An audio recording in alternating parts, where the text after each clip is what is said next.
ఇవి యూరోప్లో గేదెలు అండి, తెల్లగా ఉంటాయండి. తెల్ల గేదెలు Ben and Jerry ice cream మీద ఉంటాయి అన్నమాట. అమ్మ మా ఊర్లో గేదెలు ఉన్నాయి, ఆటగాళ్ళు గేదెలు. మిమ్మల్ని చూపించామనుకో మామూలుగా ఉండదు, మామూలుగా ఉండదు. మీరు అంటే యూరోప్లో ఉండడం వల్ల మీరు తెల్లగా పాలు ఎక్కువ వస్తాయండి ఈ ఆవులకి, గేదెలకి. చూడు నువ్వు నాకు చూడు అందంగా ఉన్నావు. మా ఊడికి చెప్పానంటే మా ఇంటి పక్కన గేదెకి మామూలుగా ఉండదు.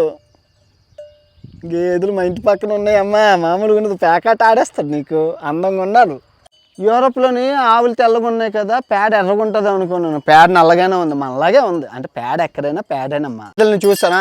అలాగేనమ్మా, సంబంధాలు చూస్తాంలేండి. మా వాళ్ళు నల్లగా ఉన్న ఆటగాళ్ళు ఎలాగా వాకింగ్ చేస్తున్నాయి. ఆరోగ్యం కొండలు ఎక్కడమ్మా మంచిది. అలాగ తెరిస్తే నడుస్తే మంచిది, ఆరోగ్యానికి మంచిది. యూరోప్లో మీరు ఇంత అందంగా ఉండడానికి గల కారణం ఎక్సర్సైజులు చేయడం వల్ల అమ్మా. మాకు అర్థమైపోయింది. ఇంత తెల్లగా అందంగా ఉన్నాయి, బాగున్నాయి.